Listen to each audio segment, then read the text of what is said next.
Creatives, Radio Now's entertainment talk show. My name is Doris Okori. You'll be listening to us every Friday at 9:05 a.m. and repeats at 8 p.m. on Radio Now 95.3 FM Lagos and also on our other platforms on our website www.thisisradionow.com, on Facebook, facebook.com/thisisradionow, and on YouTube, Radio Now Studio. I have with me in the studio a marketing executive who runs event productions and a talent management company. He produces international models in over 30 African countries. He has produced projects like Mr. and Mrs. Ideal Nigeria, Mr. and Mrs. Team Nigeria. He currently manages over 20 models, including BBN stars Emmanuel, Eric, and Mr. Africa International, Evaldo of Angola. Woo! Now that's an interesting bio, and you don't want to miss out on this. But first, you know how we do it. Let's go!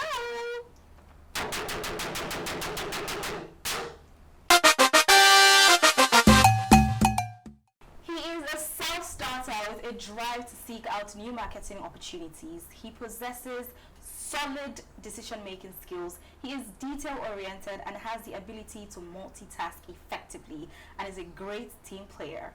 He possesses excellent communication skills and is highly organized. He is customer-focused with the ability to build and maintain strong internal and external relationships with youth projects such as the Melanin Project, Say No to Body Shaming, Zero Tolerance under his belt. Welcome, Mr. Ayotunde Fabao, aka Ayotunde of Twitch. Welcome, Ayotunde. Thank you so much for having me. Thank you for coming through. So, are you ready? Yeah. I think I am. Okay, let's start this then. So, how was House of Twitch birthed? Right. Okay. So we wanted a platform for young creatives to be able to express themselves.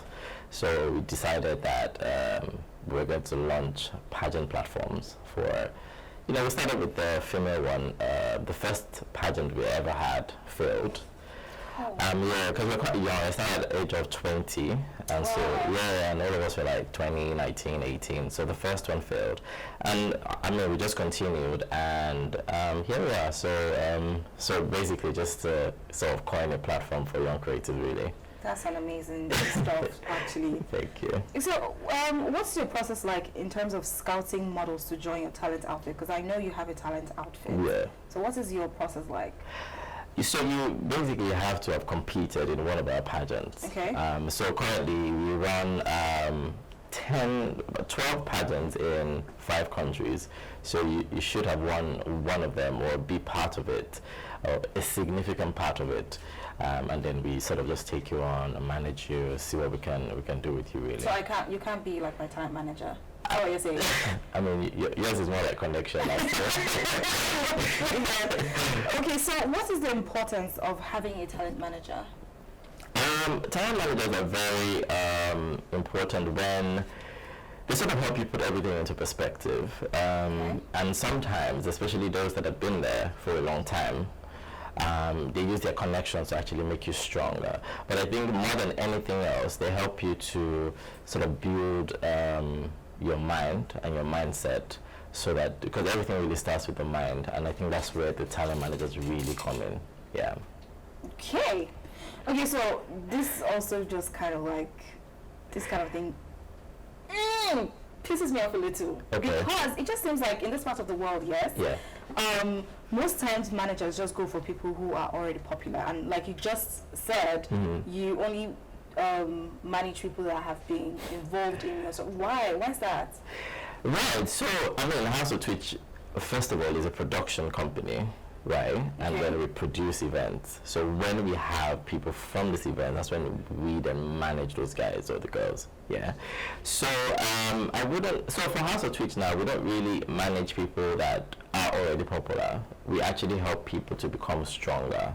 So you see that a young model that was on the streets of, say, Lagos, maybe in 2020 and 2021, being managed by us, has now been able to be placed in shows in Europe, sort of like Italy, Gucci. Oh yeah, stuff like that. So I wouldn't necessarily say all talent managers are like that, but maybe the ones because obviously the bigger you are, the more known you are, the bigger talents you sort of just take on. I mean, we all change. We all change how we select our talents from time to time. The world evolves, and I think we just sort of evolve with it. That's amazing, actually. Please don't be stuck. So, like you just rightly said, you or your team you plan pageants. Yes, we do. Give us a rundown of activities leading to planning one of these pageants. Okay, so let's do a case study of, say, a Miss Ideal Nigeria. Okay. There are 3 ways you could get in. So you could get in through a local audition in your state, say Abuja, or you could be scouted directly online, or you could actually win a state pageant, say Miss Oyo. So those are the 3 different ways to sort of enter. So when we're done scouting, we have about 100 ladies, and then they go through different processes like interview, voting. Now, before, they used to come to Lagos for like a week of preliminaries and go back, and then we pick 36. But now, due to COVID, obviously, we had to adjust that. So right now, what we do is virtual competitions. Okay. So you have like top model, best smile, acting classes, stuff like that, and then we pick 36 girls that then come to boot camp for a week, and then from the 1 week activities at the camp, we then pick 12 girls that come live on stage. Nice. I like to be one of those girls. The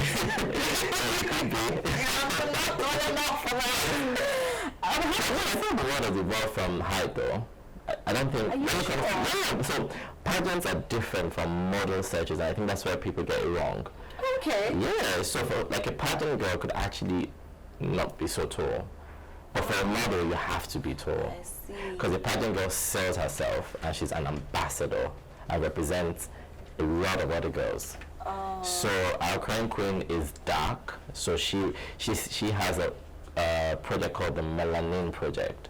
So she represents all the girls that have been bullied at some point in their lives, either because of their height or their skin color or something. Mm-hmm. So that's the difference between a pageant girl and a model. Nice. Good, I know this, so I could be a model. Of course you can. Okay. So, how would you say the modeling industry has morphed? I mean, you've been in the industry for a very long time. Yeah, it's so of course you have gone, and of course you just mentioned something about COVID. How would you say the industry has morphed through these years?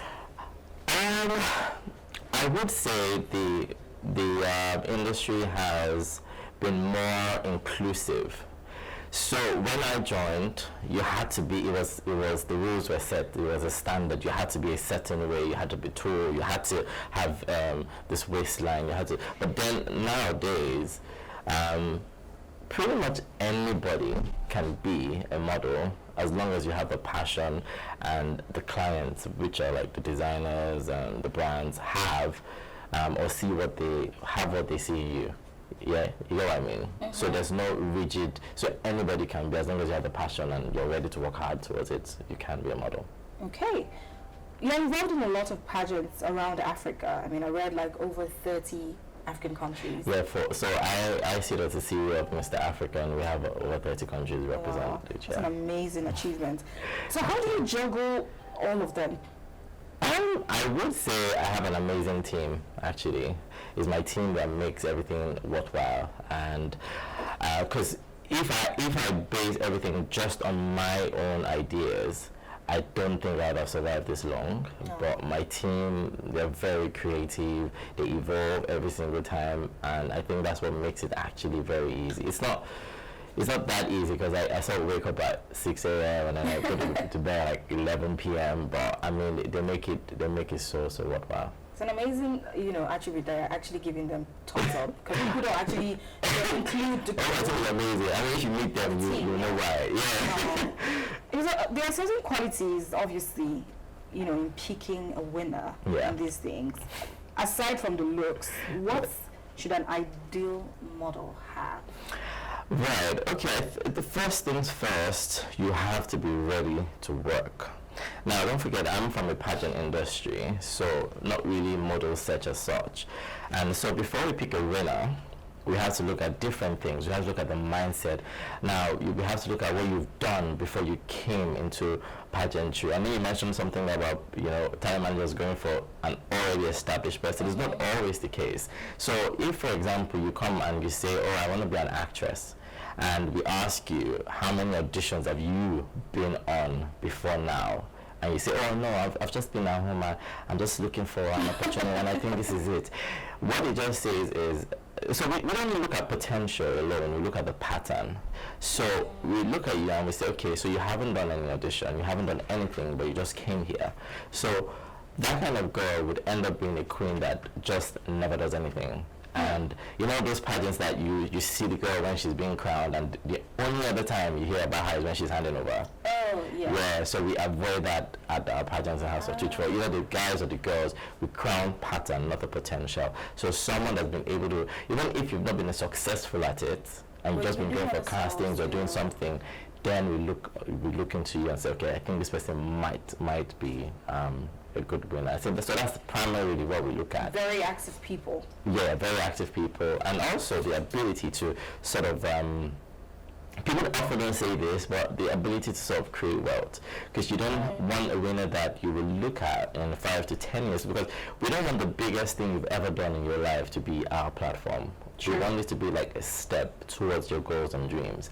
We want to look at you 5 to 10 years from now and say, oh yeah, she started from here. Yeah, she started from here. So wealth creation is also very important. I like that. Let's go on a quick break and we'll be right back. I have with me in the studio Ayotunde of Twitch. Don't touch that dial. Welcome back. This is The Creators. My name is Doris, and I have with me in the studio Mr. Ayotunde, the CEO of House of Twitch. Mr. Ayotunde of Twitch. Yeah. You also have some personal projects like the Melanin Project, the Say No to Body Shaming, and Zero Tolerance. Tell us about these projects.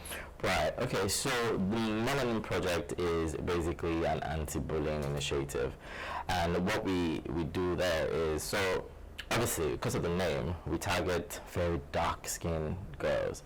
Because we realized that in secondary school, or even from primary school, they start to be bullied and put down, bullied, because of their skin color. And so that's why we launched, because our current queen, Mary, she's actually very dark. And people had said, during the competition, when they're doing the voting, people go to comment and say, this one we can't see you in the night, and stuff like that. Oh my God. Oh, that's the cyber bullying is another thing.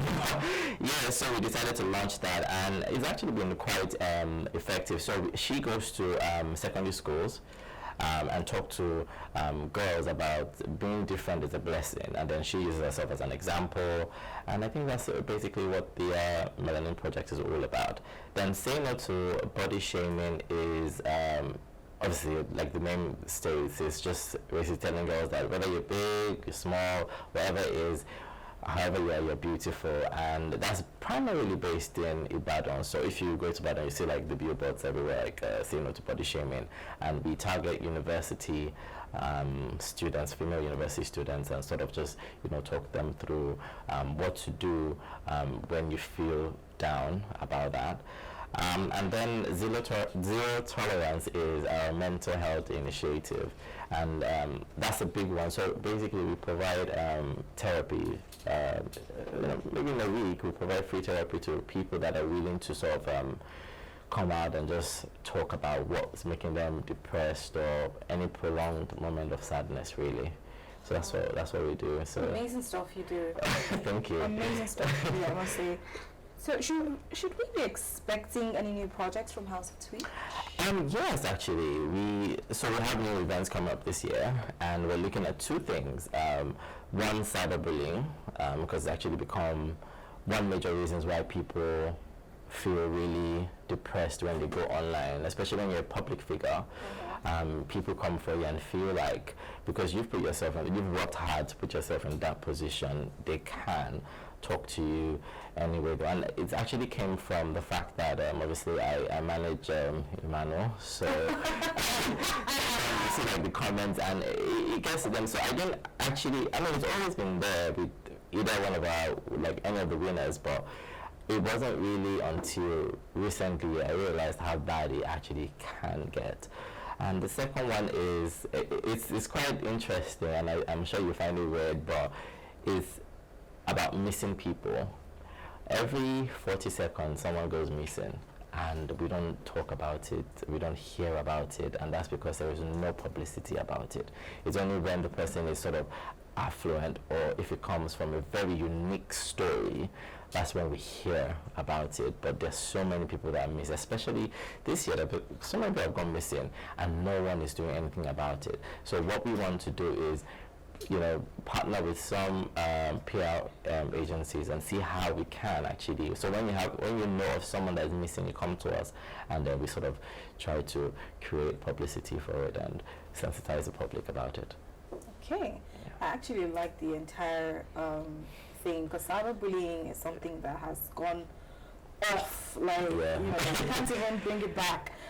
Now to one of my favorite questions. How do you make money as a talent manager? Right, okay, so, this is a very interesting one. In fact, I was saying last week that I think I need to go for a course on talent management, because sometimes it's really difficult to make money as a talent manager. But when you hit it big, you hit it big. So when you have when you have the talent and you have jobs. So currently, we make money from different avenues, including international fashion shows. So I send models abroad and all that, and obviously when they go, the pay is quite reasonable, and you get your money from the endorsements as well, and obviously production as well. But not every talent manager can produce it, so that's a bit tricky. But yeah, so I think it's majorly endorsements and jobs really. But if the jobs don't come, then so I'm sure there's a better way to do it. As a talent expert, yeah, what advice can you give models who are trying to start out? Right. So when you say models, are you talking about runway, commercial, or project? Because I feel like you do all of it. Yeah, I do everything, but sometimes it's just... Right, okay. I would say never give up. It can get really, really difficult. Especially, it's a very saturated market. Almost every young person that looks good wants to be a model. Even if you don't look so good at all, and you're dark, you want to be a model. So I'd say never give up. Keep going for what you want, and have passion. Without passion, and don't go in there for the money alone. If you do, you probably won't last that long. So yeah. Being in the talent business for this long, what advice can you give to new talent managers? New talent managers, oh my God. I have a whole footload. Anyway, I would say to them that always do the right thing and try to solve as many problems as you can. So when I say do the right thing, I dare say, but Nigeria believes in the cutthroat system, like getting ahead of anyone, anyhow you can. But does it really work? Like eventually you just realize that you aren't going anywhere after like 4 or 5 years. So I'll say always do the right thing. If it feels good, do it. But if you're having doubts and you're conscious that no, don't do this, then don't do it. Okay. Yeah. What are your aspirations? Right. I think my biggest one would be to create more opportunities for African talent and models and seeing them on the international stage. I think that's my greatest aspiration, and I can't wait to get there. Thank you so much, Ayotunde of Twitch, for coming through. Thank you so much for having me. Okay. So that was another exciting episode of The Creatives, the entertainment show that takes you behind the scenes. I hope you enjoyed and learned a lot like I did.